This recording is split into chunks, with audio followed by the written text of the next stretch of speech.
James, what sort of... I'm going to get down to the nitty-gritty of it here. Ooh, okay. What can I get away with putting as an expense on our business account? Give me an example. I'll give you yes or no. I don't know what your sort of lifestyle is. So. Well... Shall I say, the honest answer is business expenses. Business There expenses. This is it's like... We have a lot of need for cake. We have a lot of cake. Does cake count as a business expense? You know? I'm not an accountant. I'm not an accountant necessarily, so you can talk to your accountant. Protein, yes. Protein, important. What do they call it? Subsistence. Subsistence? Yeah. Meals and stuff like that. Yeah. Holidays, no. Holidays, no. No, sadly. Entertaining. If you go on a holiday and you have a meeting... Oh, does that Is count? that a business expense? I couldn't comment on that. The Businessmen, sponsored by BT Business. Hello. Hello, everybody. How you feeling? I'm feeling businessy, Joel, don't I? Oh, let's get to it. Welcome back to The Businessmen. Really important question that we're hopefully going to answer today is how do you actually set up a business? I was hoping you might know. I mean, let's be honest. We've both probably got businesses. I've got a business. What's your business? My business is called Neon Hero. That's my business. So I work out of, because I think I don't know, my accountant says I should work as a business. Oh, okay. So that's my way. Neon Hero, because you're like bright lights. It's the name of my first Edinburgh show. Was it? Yeah. How did that one go? It was about, that was all right, that one. Was it? Yeah, so that yeah. one didn't, I'm glad you said it didn't fail. That one was... Did you come out even? Did you make money? No, it would have almost certainly cost me money. That's my first business venture costing me money. Yeah. But it's, that's my business that I've set up. But in having a business like that, it's just me. So I don't really know anything of how to set up a business with people in it. No. I have no employees in that business. And even as well, Joel, like, how do you even start? Where do you go to set up a business? Who do you speak to? What are the key things that you need set up? I mean, it starts with a great idea and some enthusiasm, but then actually you've got to put things on paper, isn't it? Yeah, I mean, I assume so. That's why I got you a pen and a bit of paper. Ben, genuinely. Sometimes I don't know how to spell the word business. Sometimes I go to approach the word business and I think it's S-I-N-E-S-S. And then I look at that word and I think, that looks wrong. That's wrong. That looks wrong. But that's a start. If it looks wrong, it is wrong. You're going into business with a man who doesn't know how to spell the word business. How does that make you feel? Scared? We got problems. Now, I'm very excited today because we have a young man called James Robson coming in to help advise and discuss bussiness with us. Mm-hmm. James is a business and corporate developer. That's what he does. He works in the world of business and corporate development, mergers and acquisitions, private equity. Very businessy words there, Ben. He has done public-facing stuff. He's done private-facing stuff. He's worked in digital media. He has worked in all sorts of roles in the world of business. Mm-hmm. So if anybody knows how you start a business, then James is our man. This is unbelievable. This is great. And more importantly, he has a jaw squarer than Buzz Lightyear. Oh my God. Like it's been hewn from stone. I can't wait to see this man's face.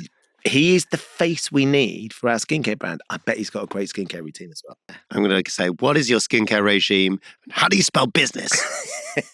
This will be my first two. That's my first two ports of call for any sort of hiring of any job. He won't know what's hit him. Oh my God. Here we go. You've got a son that's wild. Yep. But you know what is wild? What? A small business in the UK gets hit by a cyber attack every 19 seconds. That is so much. That's almost 20. Yeah, most people, of course, don't even see it coming. That's why BT Business is stepping in, because cybercrime isn't just a big business problem anymore. So our new business needs a cybersecurity plan, Ben. What it needs is BT's Complete Cloud Secure. Gives you enterprise-level protection tailored to your business size. Maybe even just like ours. Oh, well, we really do need help, don't we? We need the security awareness training. It helps your team spot threats before they become disasters. And you know what? It must be so frustrating when you got your product right, only for it to fail because you've had a cybersecurity fail. Mm-hmm. We will not let this happen. No. So don't wait for a breach to take action. Head to business.bt.com or search BT Business Cybersecurity. Because cybersecurity is everyone's business. Breach, brother. Breach. We're going to be talking names a little bit later on in the podcast, but before we get there, we're going to try and get to the root of business. Yes, we are. And we brought someone in very special to do that. Really, really chuffed that James Robson has joined us. James, I described you as a corporate business developer. With the jawline of Buzz Lightyear. I should add that in. Oh, that's right. Oh, if only. It's impressive. No. There is a strong jawline. It's there. a very strong jawline. So kind. It's fantastic. Unfortunately, my teeth face. No. Let's not. Don't smile with your teeth. No. We can help you with the smiling. If there's anything we can do, is how you master the smile. Trust me. If I know, teeth are very changeable. That is something that I know personally. He knows a man. I know many men. Yeah. So, James, can you just explain a little bit about what your corporate experience is and what it is that you do? Yeah. I probably wouldn't describe myself as a business developer. It sounds a bit like I'm doing software. Oh, okay. Of which I know nothing. I was a corporate lawyer originally, and then I went into business and finance, and my career has been very much focused on helping businesses buy other businesses, sell other businesses, and raise money. More recently, I've been working a lot with we call them early stage startup businesses to raise money for growth. So that's the mergers and acquisitions sort of part. M&A. Fancy pants stuff. Time is money. We need to shorten those things. Write M&A down. M&A sounds great. Yeah. I wouldn't write it down. You're nowhere near that yet. Don't write it down. Scrub out. But funding you will be. Funding. Can we ask what your skincare regime is? Fairly basic. A little bit of just shampoo, soap. I'm old school. Imperial leather. Are you still an Imperial leather man? I do, old school. And then a little bit if I'm feeling, a little bit of Nivea maybe. Do you? Okay. I do occasionally. But bit of moisturiser. A little bit of moisturiser, and that's about it. So it's never developed. Has your wife ever suggested or brought you other things to say we can help with this or that, or is it? She's decided she can't help with this. She's decided it's too far gone. But have you? Is that just because you are of that era where men didn't really have lotions and potions necessarily? Yeah, I am. I'm probably slightly older than you. That's just the way I am, really. Yeah, I just came up through that sort of. We talked about sports and doing stuff and. Quick shower, slap on a bit of something to make you smell nice, and off you go. What is the scent of choice for? Have a guess. Brute. That was my first. That was my 14 of followed by Kuros. Kuros. Oh yes. Now it's Fahrenheit. Okay, classic. It's a classic. It's a classic. I am probably not exactly your target audience for this. You might be a little bit older, but I still think it's really interesting feedback because I think there is still. There is undoubtedly a group of men that we can really appeal to that perhaps haven't been interested in skincare because it's been overly fussy and it's been overly sort of complicated. Yeah. And I've certainly experienced that. When you pick up bottles and you don't know what they are and it's in French and I just don't get it. It's like keep it really, really simple, keep it unfussy. So if we can sort of give you a product. But actually you kind of go, well, that was really, really super easy to use. And I do feel like my skin has improved. Yeah. Then that would be a win. It can be. And, talking about more generic stuff than specific, the fact is you need, you're creating a business and product to sell. And in the end, you need an audience and a customer base to sell it to.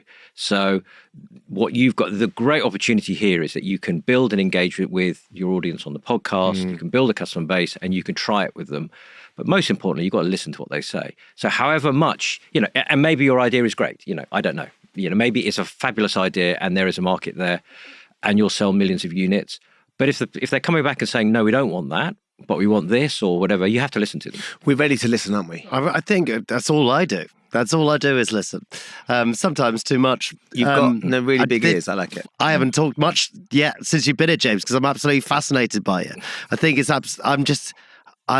you are from such a different world from me. Different realm. It's unbelievable. And this is why I'm really excited to do this podcast and this business, because I get to interact with people like yourself, because in no other world are we chatting. And I'm from this strange entertainment world. I'm a comedian. I've come from 20 years of doing comedy and entertaining audiences. And actually what's really interesting is what you say when people don't listen to the feedback is why I really love comedy in the first place, because it's immediate feedback. So you can immediately know whether what you're doing is right. And this is what scares me, I think, about this, is going into something where I don't really know what the feedback is until you're launching or whatever, it's further down the line. And so that's what we were talking about, wasn't it, last week? I think when you tell a joke, you want feedback straight away. You were talking about a tablet that you take for your hair or whatever, and it takes 6 months to get a sense of whether it's working or not. You're like, that takes me too long. And you're, particularly when you're doing stand-up, there is an immediacy response that is so gratifying or instructive. And, and the people that don't do well in comedy, who don't end up going on to sort of further their career often, it's people who don't listen to that feedback in exactly the same way you say about businesses. So there's people who are still on the open mic circuit now that were on the open mic circuit 15 years ago when I was on it, who would go out and they'd say their stuff. People wouldn't laugh at it. And then the next gig I'd see them at, they still do the same jokes that people aren't laughing at. And I'm like, why don't you change that? It's definitely not the joke. That's not definitely the audience. You can't hear the fact that it's not working for you. But you both have a tremendous advantage over other startup people and entrepreneurs because you have a voice, you have potential audience. We're doing what we're doing here. You have the opportunity to build and interact with your audience. If it was me on the street, how would I know? I would have to spend hundreds, thousands of pounds trying to get audience research and market research and find out what people are doing. Yeah. The great thing about this is you've got an audience here. Yeah. Let's test it with them, and that's here. I think unfortunately, a lot of the time people don't listen to that, and then and there's been celebrity world. There's been some great successes, and there's been many failures because people decide they know better. So you've got a great opportunity to use that. And the way I think the process of doing that is to come up with an idea. You come up with this idea. You formulate it, you work through it, you're going to talk about your name and your brand and what is the essence of that and what's the product, and you try and work out what the things you articulated before. Then let's test it. Let's send that out and let's engage with your audience to find out whether they like that or not. And if they say great, that's great. But if they don't, listen and then do something else. Be agile. Or somebody might come back and go, look, have you ever thought of just doing this?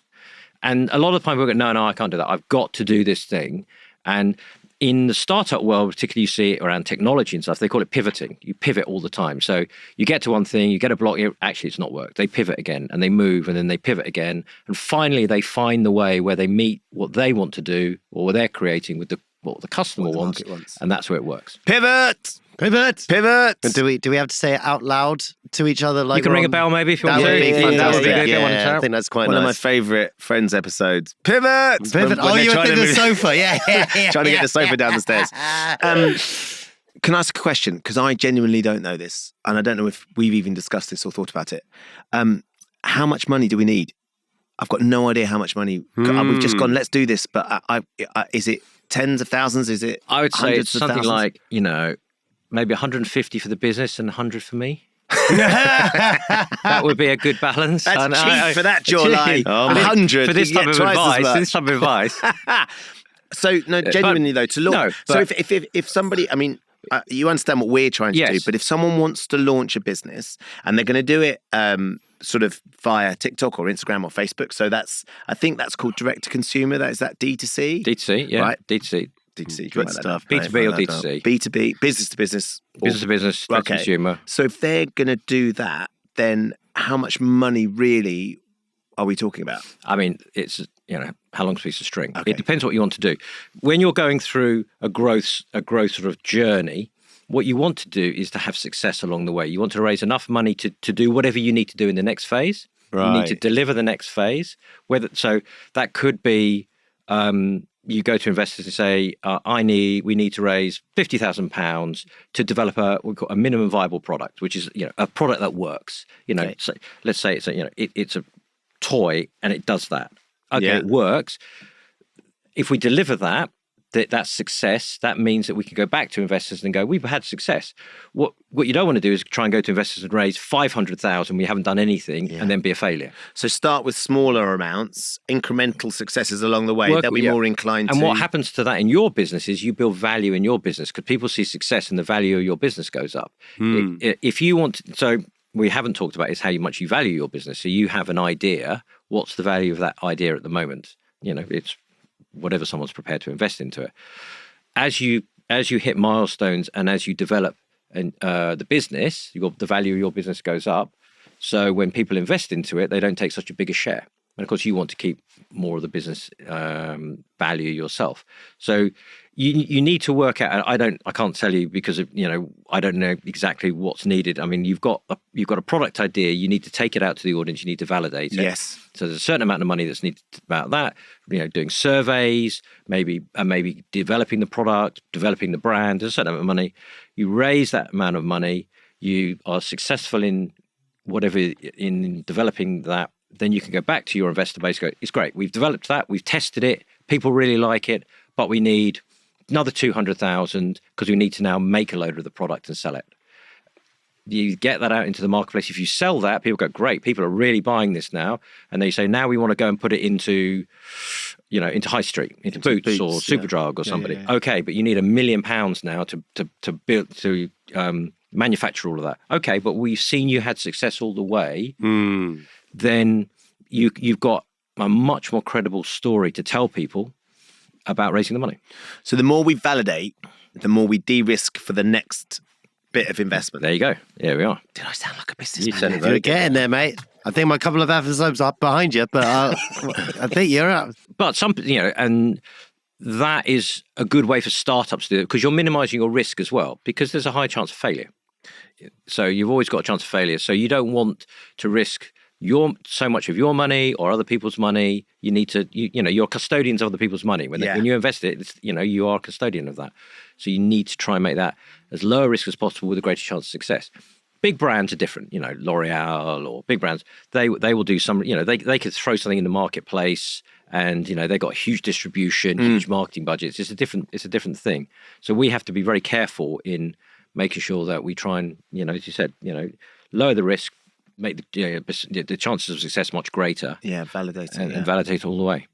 And that's our sort of process to do that. What now? So you've got a lot of notes. Is there a to-do list that we should be concentrating on that you can give us, James? Because I think that we work best to guidance, don't we? We are brilliant being produced. When we're left to our own devices, we can waste a lot of time and run down the high street topless with our bins. Yeah, because we haven't been organised. That's something I can't now get out of my head. Same for the old lady on the bus. Yeah. No. There you go, there's Ben Topless. Not again. Just in case you needed any reminding, that's Ben Topless. So what's our to-do list, James? Of what to do next? What's or first, or first, or last? What is? So we're gonna. So if I'm going to look at this from an investor perspective, yes, because that's where you will hopefully be going to. I think it's understanding your commitment to this whole venture. Your passion for it, what you're going to bring to it. That's really, really important. Because in the end, when people invest, they invest in people. Yes, you have ideas, but they always invest behind people. Yeah. And I think part of that is, you obviously both have busy lives. Well, who are the team that's going to help you? Because you need other people to help you. As you said, you're not necessarily expert entrepreneurs already. Who are the people behind you who are going to help deliver some of these things? So there's that. What sort of people do we need on the team? What would be the expertise or the sort of the? So I mean, for your business, you're going to need a product person, aren't you? You're going to need somebody who knows. I'll just call it cosmetics more broadly, but you need someone who knows that. It needs how to put the ingredients together of a. So a product developer of some sort. Yeah, product development person. Okay. Yeah, and they need to they need to be ingrained in the business, in the whole industry. So you need someone like that. You need someone on the other end who's an expert at reaching out to the audience and doing the validation exercise. Who's somebody who's very familiar with surveys and asking the right questions. You ask the wrong questions, you get the wrong answers. So. Yeah, shit in, shit out. But so you need someone who's. Did you write that down? Shit in, shit out. Yeah. Yeah, good. Yep. and finance. You need Finance guy. so right from the start, you're spending money. So This is the interesting thing. So with these, so say that's three people, right? You've got product person, shit in, shit out man, and finance man, right? Yeah. And that's going to be the name of that person's job title. Can we just put shit in, shit out on LinkedIn? Is that something that comes back? Mr. Shit in, shit out. We're looking for a shit in, shit out guy. CC? CO. CISO. Yeah, something like that. And so we've got three people there just as a minimum, right? Yeah. Do we pay them as a salary? Do we pay them in future shares percentage? But I assume most people need to be paid. So it depends. You can use people we work with.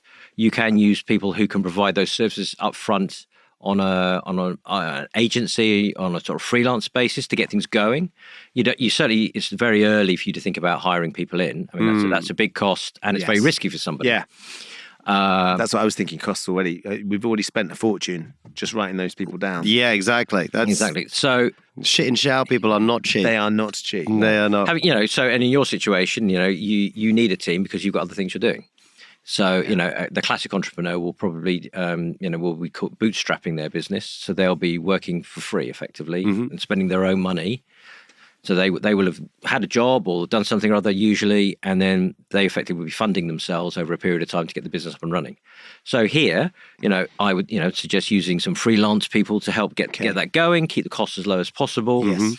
And when you get through into a funding round, then you would start to build more of sort of a temporary interim team. And then when you get into the next round, you get it, if it's working and you're selling product, then you can start to hire people in over time. James, what sort of I'm going to get down to the nitty gritty of it here. Ooh, okay. What can I get away with putting as an expense on our business account? Give me an example. I'll give you yes or no. I don't know what your sort of lifestyle is. So.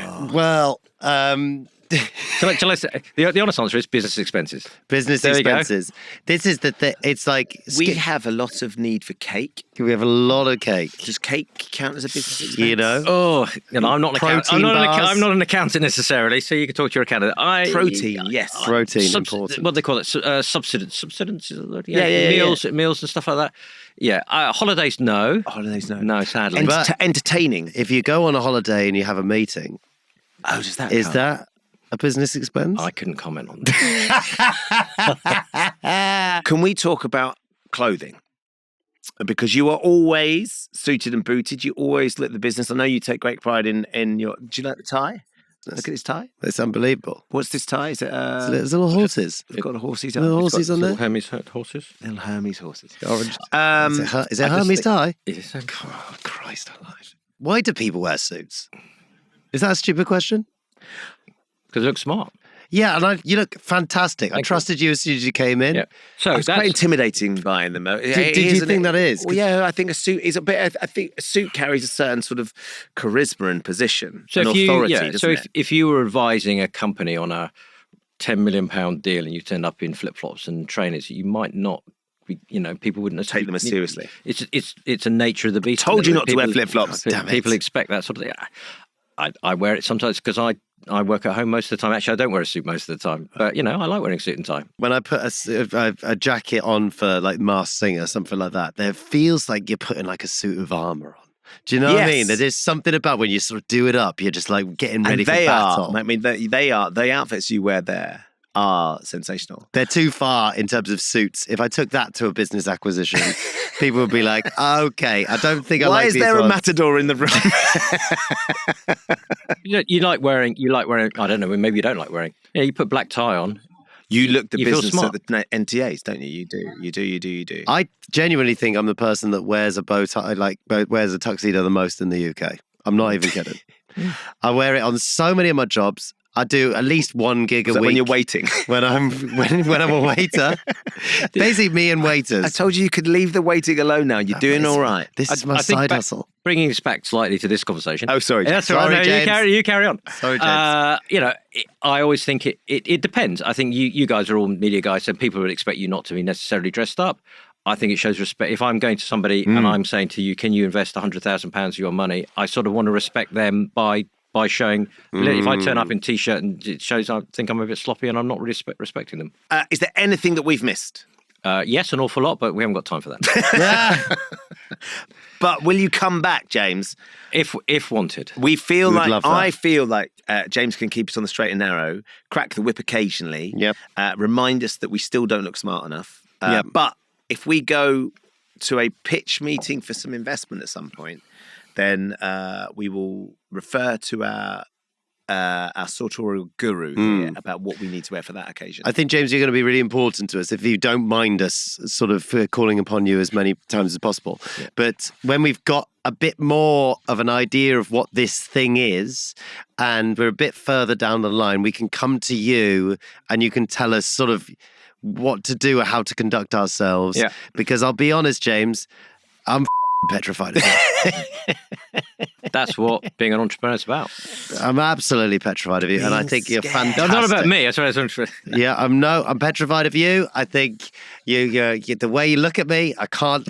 You haven't made eye contact yet. Oh no, because it's sort of it's like Medusa. You're very serious, and you're very serious, I'm very cuddly, man. Really, and we're from different sides of the tracks, James. It's what we need, though. And this is, and you're exactly what we need. And I genuinely, I'm really appreciative that you've come in today. And I really, really appreciate your time. And I'm so sorry that I'm here. I'm really sorry if I ever ask stupid questions. And there's that moment, isn't there, in Star Wars, where Princess Leia loads up R2-D2 with a message for Obi-Wan. And she says, "Help us, Obi-Wan. You're our only hope." Mm-hmm. I feel like we are playing that message to James right now. Yeah. And I think in all of that... I feel slightly offended by being Obi-Wan. He was Ali Guinness was 70 at the time. Now, yeah, but he was indestructible. And I think in that I'm Princess Leia. So I think it's... Actually, and I'm the little droid. He has a lot of information for us, doesn't he? A lot of knowledge. A lot of knowledge, a lot of experience. Yeah. And I'm very pleased he's in our corner. Yes. Yeah. We need someone like that, I think. But also throughout this whole process, just to come back to, I'm absolutely petrified of him. There is a little bit of Darth Vader about him, isn't there? He's very head teacher. Do you know what I mean? Yes. Yeah. But I don't know about you, but I feel like we need a firm hand. I feel like we might need a bit of that. Oh, 100%. And he's not going to let us cut corners. He's not going to let us get away with trying to get some of your dodgy suits through on expenses. Exactly. I feel like he's going to, I feel like I'm going to get called into his office quite a few times. Yeah. And he does feel like the sort of teacher that would still use the cane. Yes. He won't be sad. He'll just be disappointed. Yes. Yes. Do you know what I mean? Yes. That's the point. Joel, you expensed a suit. A rap across the knuckles. That's what I feel like James would be. He's suddenly Scottish. He's suddenly Scottish. A rap across the knuckles. Yeah, that's this sort of guy. With his square jaw. What a guy. From Hades. He just feels like someone who has a wealth of knowledge of things that I don't even comprehend. There was a moment, I think, of exasperated sort of pity from him as well. I think he just said that. Did you ever get that sense? He was like, okay. You guys. You haven't even got a name. That's what literally I felt. Well, let's get back to this. Okay. Because my brain is full with what James was talking about in terms of the to-do list. But we need to get back to where we were, which was sort of back to episode 3 when SJ had come in to help us try and come up with a brand name and the importance of the name. And I think, because you've done a lot, I think one of these things that's really interesting is you have had to come up with really important names for tours and things like that over the years.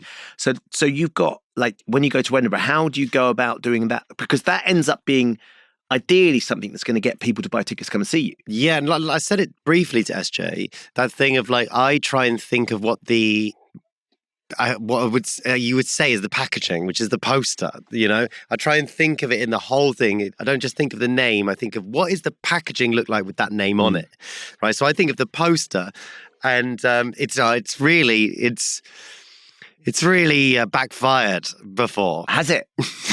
Well, because do you have to do it before you've even written the show? Before you've even written the show. That's so a bit counterintuitive, that. You have to, for Edinburgh is not till August, and you have to register the name, I think, by April. Oh, wow. So you haven't even, even if you've written a few bits, you definitely don't know what the show is about. I had this show once where I was really enjoying those sort of shows where it had a journey to it, where it was a real sort of quest show, you call them.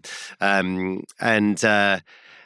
that was the sort of show I enjoyed doing. And I thought to myself that year, I was like, oh, what am I going to do this year, which would be a fun Edinburgh show quest?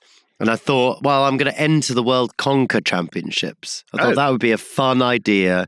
I'll train for it. I'll then, go to see whether I can win, find some characters there, do that sort of thing, right? Literally, by the way, very topical, this. Yeah. Because the king just had to send 300 Conkers from Highfield, I think it was from Windsor, to the World Conker Championships because they didn't have enough and they weren't big enough. The king has just little sidebar. We like to go off on a tangent. That happened this weekend. The King's Conkers? The King's Conkers. Well, kings previously used to conquer places, but now he's sending conkers to places. King Conqueror. I actually interviewed King Conqueror last year because there was a little controversy over last year's World Championships. I'm distracting everybody. You interviewed the World Conker Championships champion? No, but I interviewed somebody who was a little bit upset. There had been some suggestion of foul play. Oh God, this is the problem with conkers, isn't it? And this is why I wanted to do it, because I thought, this is really interesting. Great story about like the cheating side of things. Soaking them in vinegar and all of that stuff, right? And basically, I thought that's what I'm going to do. So I called it Conker, and just Conker. Conker, but I called it conquer as in with a Q. I'm going to conquer somewhere. So Q. Yeah, with a Q. Yeah. And then I thought of the poster, it's going to have loads of conkers on it. So I went out and I bought loads of conkers. It wasn't conker season. So I had to go off eBay. I bought thousands of conkers because you can buy them because they frighten off spiders or something. Just speak to the king. He's got loads. He lent them 300. Gosh, if only I knew Charlie at that time.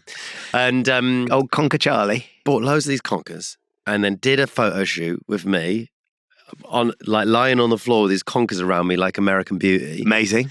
Right. Have you got a picture? Yeah, I can show you this picture. I need to see the picture. It's unbelievable. We'll put the picture on Patreon. Yes, we'll put the picture. And it's cool. We'll show that. So I'm going to say about a month or two later, I realised the Conker Championships was not going to happen. It was not going to happen. The dates were all slightly wrong as well. I didn't really have time. There wasn't really any much fun in it. Everyone takes it kind of quite seriously. Really seriously. So I was like, oh God. It was outside the M25. I'm not going to travel. And so I was like, so I didn't go to the World Conker Championships, but my show's now called Conker. I'm sat in a whole thing of conkers around my head. Because you've invested, you've got the pictures, the photos. It has to be that. It has to be that now. It's going to be on posters that are around Edinburgh for the whole of August.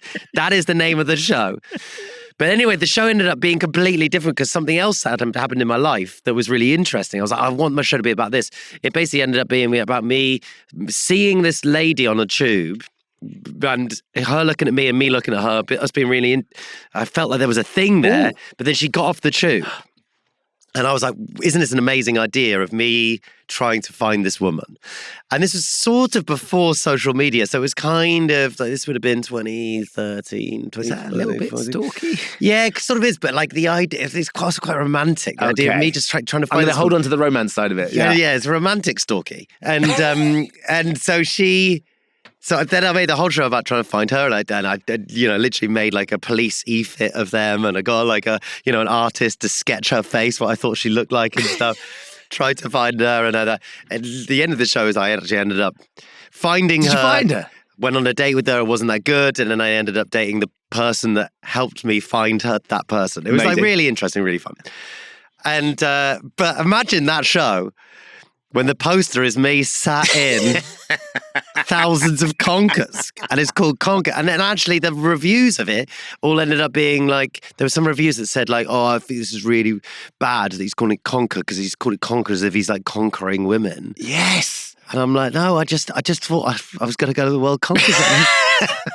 You've got the wrong idea. You got the wrong end of the conker. But did you not at the start establish why they've come to see Conker and it's not called Conker? No, I didn't do that. I probably should have done that. That might have been a disclaimer on the Conker. Yeah, I should have done that. So it can go wrong. So that's why naming things, I think to James's point as well, we need to know that there's a market for it. We need to know people are interested in it. We don't want to go too early. So that's going to inform all of our decisions. I think something, and I know this isn't necessarily something we're going to talk about now, but I think something we really need to decide on is we know that there's we know we want to go into skincare.